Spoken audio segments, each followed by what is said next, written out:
नमस्कार मित्रों, पाठ 11 एक यात्रा यह भी અને તેનો પહેલો વિભાગ આપણે જોઈ ગયા। તેમાં આપણે જોયું કે લેખક અને તેમના પત્ની ડૉક્ટરને મળવા માટે તેમને ગ્વાલિયર જવાનું થાય છે। ત્યાં તેમની મુલાકાત એક ઓટો રિક્ષાવાળો નવયુવક મોહનની સાથે થાય છે। તેઓ ગ્વાલિયરમાં ફરે છે। ત્યારબાદ આ મોહન સાથે પારિવારિક ચર્ચા કરે છે અને મોહન એ ગ્વાલિયરમાં શા માટે રહેવા આવ્યો, કયા કારણથી તે ગ્વાલિયરમાં રહે છે તેના વિશે મોહન વાત કરે છે। ત્યારે તેની એક ઘટના જે બની હતી કે એક પરિચિત છોકરી સાથે તેને પોલીસમાં લઈને ગયો તેને બચાવવા માટે, અને ત્યાં પોલીસવાળો તેને પૂછે છે કે તું આની સાથે લગ્ન કેમ નથી કરી લેતો। ત્યાં સુધી આપણે પાઠમાં જોયું હતું। હવે આપણે આગળ સમજીએ। थानेदार ने उससे पूछा तो उसने स्वीकृति सूचक सिर हिला दिया। तो જ્યારે થાનેદાર તે છોકરીને પૂછે છે તો તેણે હા પાડી દીધી। લેકિન ક્યાં મોહન? ત્યારે મોહન કહે છે કે પરંતુ। ત્યારે લેખક તેને પૂછે છે કે પછી શું તકલીફ હતી મોહન? बाबूजी, लेकिन यह कि भाभी अपनी बहन से मेरी शादी कराना चाहती रही। बात तय हो चुकी थी। तो बीजी समस्या ए हती, मोहन कहे छे के तेमना भाभीनी नानी बहन साथे तेमना लग्न करावा मागता हता अने वात नक्की थई गई हती। फिर त्यारे लेखक कहे छे कि पछी शुं थयुं? बाबूजी, मैंने सोचा भाभी जी की बहन से तो कोई भी अच्छा आदमी शादी कर लेगा, वहाँ कोई संकट नहीं है, लेकिन इस लड़की की तो जिंदगी खतरे में है। त्यारे मोहन कहे छे कि बाबूजी, मैं विचार कर्यो के भाभीनी बहन साथे तो कोई पण सारो छोकरो लग्न करी लेशे, त्यां कोई मुश्केली न हती, कोई संकट न हतुं, परंतु आ जे छोकरी छे तेनी जिंदगी खतरा में हती, मुश्केली में हती। लड़का सुंदर भी है, परिचित भी, और सबसे अहम बात यह कि वह संकट में है। इससे विवाह करना प्रीतिकर भी होगा और मानवीय भी। त्यारे मोहन कहे विचारे छे के आ छोकरी देखावमां सुंदर छे, जाणीती पण छे, परिचित पण छे, अने सौथी महत्वनी बात ए हती के ते अत्यारे संकटमां छे, मुश्केलीमां छे, तो तेनी साथे लग्न करवा ते योग्य हशे अने मानवीय पण रहेशे। लेकिन त्यारे मोहन कहे छे परंतु। त्यारे लेखक तेने पूछे छे के वળી पाછી શું समस्या थई? हाँ, अब समस्या यह कि विवाह एकदम तो न हो जाएगा। यदि लड़की घर गई तो फिर वही बेच दिए जाने का संकट। तो हवे समस्या ए हती के लग्न एकदम तरत तो थवाना न हता। जो लड़की पाછી घरे जाए तो फरीथी एने वेची देवानुं संकट हतुं। मैं साथ ले जाऊँ तो भैया भाभी तो नाराज होंगे ही। इसके माँ बाप मेरे ऊपर लड़की भगाने का केस कर देंगे। जो मोहन तेने पोतानी साथे तेना घरे लई जाए तो तेना भाई भाभी नाराज थई जाए अने ते छोकरीना माँ बाप आ मोहननी ऊपर छोकरी भगावानो केस करी दे। जब मैंने थानेदार के सामने यह समस्या रखी तो वे बोले, कुछ दिन के लिए इसे नारी निकेतन में रखवा देता हूँ। लड़की से माँ बाप के खिलाफ शिकायत लिखवा कर रख लेता हूँ। तो જ્યારે મોહન આ સમસ્યા થાનેદારને કહે છે ત્યારે તેઓ સમસ્યાનો ઉકેલ આપે છે કે થોડાક દિવસ સુધી તે આ છોકરીને નારી નિકેતનમાં મૂકી આવીએ અને આ છોકરીના મા બાપની વિરુદ્ધ એક આપણે શિકાયત પણ લખી દઈએ। 15 दिन बाद उन्होंने मंदिर में उससे मेरी शादी करवा दी। तो 15 दिवस बाद जे थानेदार होय छे ते आ बनेना लग्न मंदिर में करावी आपे छे। मैंने कहा, मोहन, ऐसे थानेदार कहाँ होते हैं? मुझे तो इस घटना पर विश्वास ही नहीं हो रहा है, लगता है कथा सुन रहा हूँ। त्यारे लेखक જ્યારે આખી ઘટના સાંભળે છે ત્યારે તે મોહનને કહે છે કે આજકાલના જમાનામાં આવા થાનેદાર ક્યાંય જોવા મળતા નથી। મને તો આ ઘટના ઉપર વિશ્વાસ જ નથી આવતો। એવું લાગે છે કે હું કોઈ કથા સાંભળી રહ્યો છું। ત્યારે મોહન કહે છે, आप सही कह रहे हैं बाबूजी, लेकिन यह थानेदार कवि भी है। कवि सम्मेलनों में कविताएं पढ़ता है और इसकी कविताएं मानवीय संवेदना से भरी होती है। ત્યારે મોહન કહે છે કે બાબુજી તમે સાચું કહી રહ્યા છો, પરંતુ આ થાનેદાર કવિ પણ હતો। કવિ સંમેલનોમાં તે પોતાની કવિતાઓ વાંચે છે અને તેની કવિતાઓ માનવીય સંવેદનાઓથી ભરેલી હોય છે। हाँ, तब ठीक है भाई, हर क्षेत्र में कोई ना कोई मसीहा दिखाई पड़ ही जाता है। हाँ तब ત્યારે લેખક કહે છે કે તું સાચું કહી રહ્યો છે ભાઈ, દરેક ક્ષેત્રમાં, જીવનના દરેક ક્ષેત્રમાં કોઈ ના કોઈ સંકટ આવે ત્યારે કોઈ દેવદૂત બનીને આપણી મદદ જરૂર કરે છે। हाँ, પછી શું થયું? तब यह कि मेरे भाई भाभी मुझसे खफा हो गए और हमें घर से निकाल दिया। तो પછી બને છે એવું કે જ્યારે મોહન લગ્ન કરીને તે છોકરીને લઈને તેના ભાઈ ભાભીના ઘરે જાય છે ત્યારે તેઓ નારાજ થઈ જાય છે અને તે મોહન અને આ છોકરીને ઘરમાંથી કાઢી મૂકે છે। एक तो मैंने उसकी साली से शादी नहीं की, दूसरे जिस लड़की से की वह किसी और जाति की है।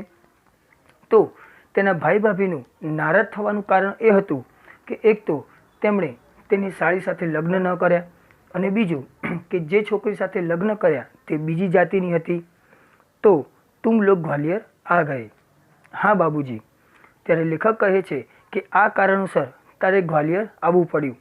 ત્યારે મોહન કહે છે हाँ, आगरा में हमारा निभा होना कठिन था। पराये शहर में भले ही कोई अपनापन न हो, किंतु यह परायापन उस अपनेपन से अच्छा है ना, जो दिन रात अप्रीतिकर व्यवहार बनकर तन मन को उद्विग्न करता रहे। ત્યારે મોહન સમજાવે છે કે બીજા શહેરમાં ભલે કોઈ આપણું ન હોય, પરંતુ જ્યાં આગ્રામાં જો અમે રહ્યા હોત તો ત્યાં અમને લોકો, મારા ભાઈ ભાભીને અને મને લોકો ના બોલવાનું બોલ્યા હોત, ના કહેવાનું કહ્યું હોત, તો આવા વ્યવહાર કરતાં જે પારકા શહેરમાં રહેવું વધારે યોગ્ય છે। हाँ, सही कह रहे हो। ત્યારે લેખક પણ તેની વાત કબૂલ કરે છે। तो यहाँ कोई नौकरी तो रखी नहीं थी, बस ऑटो का दामन थाम लिया और उसी के सहारे चल रहा हूँ। ત્યારે મોહન કહે છે કે હું ગ્વાલિયર રહેવા માટે આવ્યો તો મારી પાસે કોઈ નોકરી તો હતી નહીં, તો અત્યારે હું આ ઓટો રિક્ષા ચલાવીને તેના સહારે હું મારું જીવન ગુજારી રહ્યો છું। वास्तव में तुम बहुत बड़े हो मोहन। बड़े बड़े लोग तो नारी हित में बड़े बड़े लेक्चर देते हैं, लेख कविताएं लिखते रहते हैं, किंतु अपने व्यवहार में नहीं उतारते। ત્યારે લેખક તે મોહનને કહે છે કે વાસ્તવમાં ખરેખર તું ખૂબ જ મહાન છે। મોટા મોટા લોકો તો માત્ર નારી હિતની વાતો જ કરતા હોય છે, મોટા મોટા લેક્ચરો આપે છે, લેખ અને કવિતાઓ લખે છે, પરંતુ તેઓ આ નારી હિતની વાતો કદી પોતાના જીવનમાં ઉતારતા નથી। परंतु लेकिन तुमने तो बहुत सहज भाव से एक लड़की को दुर्दशाग्रस्त होने से बचा लिया और अपने जीवन के साथ उसे सम्मानपूर्वक लगा लिया। ત્યારે લેખક કહે છે પરંતુ તે તો ખૂબ જ સહજતાપૂર્વક આ છોકરીને દુર્દશાગ્રસ્ત થવાથી બચાવી લીધી અને તે પોતાના જીવન સાથે તેને સન્માનપૂર્વક તે પોતાના જીવનમાં તેને સ્થાન આપ્યું। बाबूजी, इस कार्य से मुझे भी बहुत संतोष मिला। मैंने तो एक बार उसका उद्धार किया, किंतु वह तो प्रायः मुझे संकटों से उबारती रहती है। ત્યારે મોહન કહે છે કે બાબુજી, મેં તો માત્ર તેની એક જ વખત મદદ કરી, પરંતુ તે મારી પત્ની બન્યા બાદ તે મારા જીવનના દરેક ક્ષેત્રમાં તે આવતા સંકટોથી મને બહાર નીકાળતી રહી છે, મને હંમેશા મદદરૂપ થઈ છે। मोहन की यह कहानी हम पर छा गई और वह हमारे मन में कितना बड़ा हो गया। गाड़ी का समय हो रहा था। मोहन हमें लेकर स्टेशन आ गया। उसे मैं 500 रुपये का नोट देने लगा। वह बोला, रहने दीजिए बाबूजी। ત્યારે હવે લેખક અને તેમના પત્નીને પાછા જવાનો સમય થઈ રહ્યો હતો, તેમની ગાડીનો સમય પણ થઈ ગયો હતો। ત્યારે મોહન તેમને લઈને સ્ટેશન ઉપર આવે છે। ત્યારે લેખક તેને 500 રૂપિયાની નોટ આપીને કહે છે, આપવા લાગે છે ત્યારે મોહન કહે છે, બાબूजी રહેવા દો, अरे यह तुम्हारा पारिश्रमिक है, कोई दान थोड़े ही दे रहा हूँ। ત્યારે લેખક કહે છે કે આ તો તારો પરિશ્રમ છે, તે જે અમને ફેરવ્યા તેનો આ મહેનતાણું છે, હું તને દાન થોડી આપું છું। बाबूजी मैंने माँ बाप का प्यार नहीं पाया, कल से ही लग रहा है कि मुझे माँ बाप मिल गए हैं। इस सुख के आगे पैसे का तो कुछ भी मूल नहीं है, पैसा तो और लोगों से कमा ही लेता हूँ। ત્યારે મોહન કહે છે કે બાબूजी મેં મારા મા બાપનો પ્રેમ ક્યારે મને મળ્યો નથી, પરંતુ ગઈકાલથી જ્યારથી તમને મળ્યો ત્યારથી મને એવું લાગે છે કે મને મારા મા બાપ મળી ગયા હોય। તો આ જે મા બાપ મળવાનું સુખ છે તેના આગળ પૈસાની તો કોઈ કિંમત જ નથી। પૈસા તો હું બીજા લોકો પાસેથી પણ કમાઈ જ લઈશ। बेटे लेकिन मेरी भी तो सोचो, मैं बेटे का शोषण कैसे कर सकता हूँ। ત્યારે લેખક કહે છે કે તું મારો તો વિચાર કર, તું મને જો મા બાપ ગણે છે તો હું મારા છોકરા તરીકે તારું શોષણ કેવી રીતે કરી શકું। लेकिन यह तो बहुत है, इतना लूँगा तो आपका शोषण हो जाएगा। यह कहकर वह 500 का नोट लेकर 300 वापस करने लगा। ત્યારે મોહન કહે છે કે આ તો ઘણા વધારે પૈસા છે, જો હું આટલા લઈશ તો તમારું શોષણ થઈ જશે। આટલું કહીને તે 500 રૂપિયાની નોટ લે છે અને 300 રૂપિયા લેખકને પાછા આપવા લાગે છે। बोला, मुझे इतना पराया न कीजिए बाबूजी, हाँ जब भी ग्वालियर आइएगा मुझे बुला लीजिएगा, मेरा फ़ोन नंबर तो आपके पास है ही। ત્યારે મોહન કહે છે કે મને આટલો બધો પારકો ન સમજો, તમે જ્યારે પણ ગ્વાલિયર આવો ત્યારે મને બોલાવી લેજો, મારો નંબર તો તમારી પાસે છે જ। લેકિન મેરી એક શરત હૈ। ત્યારે લેખક કહે છે કે હું તને જરૂરથી બોલાવીશ, પરંતુ મારી એક શરત છે। વહ ક્યાં બાબूजी। ત્યારે મોહન કહે છે કે તમારી શું શરત છે। ये 500 रुपये चुपचाप तुम्हें लेने ही पड़ेंगे। ત્યારે લેખક કહે છે કે અત્યારે આ 500 રૂપિયા તારે રાખવા પડશે। उसने 300 रुपये अपनी जेब में रख लिए। ત્યારે મોહન તે લેખકને હવે ના કહી શકતો નથી અને તે 300 રૂપિયા મૂકી દે છે। जैसे कह रहा हो, यह कैसी शर्त आपने रख दी बाबूजी। कुछ क्षण बाद बोला, बाबूजी आपका फ़ोन नंबर तो मेरे फ़ोन पर आ ही गया है, कभी कभी फ़ोन करता रहूँ क्या।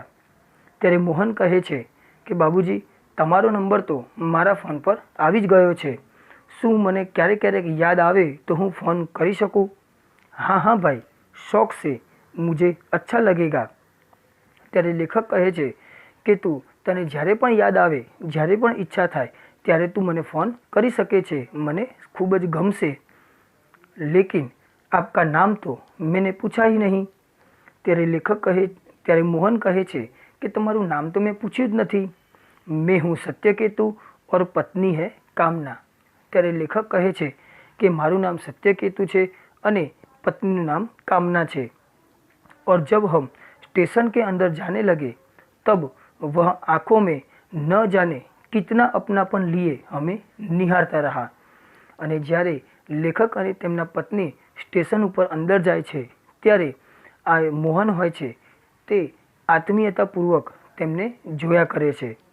તો મિત્રો, આવી યાત્રાઓ મુસાફરી દરમિયાન આવી પણ સારી ઘટનાઓ ક્યારેક બનતી હોય છે અને આવા આત્મીયતાપૂર્ણ સંબંધો પણ જોડાતા હોય છે, જે જીવનમાં આપણે ક્યારેય ભૂલી શકતા નથી। ખૂબ ખૂબ આભાર મિત્રો।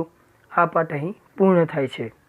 હવે આપણે સ્વાધ્યાયમાં જે લખવાનું છે તેની થોડીક ચર્ચા કરી લઈશું। અહીં ચોપડીની અંદર તમને શબ્દાર્થ આપેલા છે, મુહાવરે આપેલા છે, તે તમારે લખી દેવાના છે। ત્યારબાદ સ્વાધ્યાયની અંદર પ્રશ્ન નંબર 1 એક એક વાક્યમાં જવાબ, પ્રશ્ન નંબર 2 2-3 વાક્યમાં જવાબ, પ્રશ્ન નંબર 3 સવિસ્તાર જવાબ, તે તમારે લખી દેવાના છે। ત્યારબાદ પ્રશ્ન નંબર 4 निम्नलिखित विधान किसने, किससे और क्यों कहा, એટલે કે કોણ બોલે છે, કોને કહે છે અને શા માટે કહે છે, તે પ્રશ્ન નંબર 4 તમારે લખવાનો છે। પ્રશ્ન નંબર 5 તેમાં વૈકલ્પિક પ્રશ્નો છે, જેમાં કુલ 4 પ્રશ્નો આપેલા છે, તે તમારે લખી દેવાના છે। ત્યારબાદ પ્રશ્ન નંબર 6 તેમાં मुहावरों का वाक्य में प्रयोग कीजिए તે પણ તમારે લખવાનું છે। ત્યારબાદ પ્રશ્ન નંબર 7 વિરોધી શબ્દો તે પણ તમારે લખી દેવાના છે। તો મિત્રો ફરી એકવાર સ્વાધ્યાયની વાત કરી લઈએ। પ્રશ્ન નંબર 1 2 3 4 5 6 અને 7 સ્વાધ્યાયના તમામ પ્રશ્નો ક્રમાનુસાર પીડીએફમાં તમને આપવામાં આવશે। તે તમારે હિન્દીની નોટબુકમાં સારા અક્ષરે લખવાના છે। ખૂબ ખૂબ આભાર મિત્રો।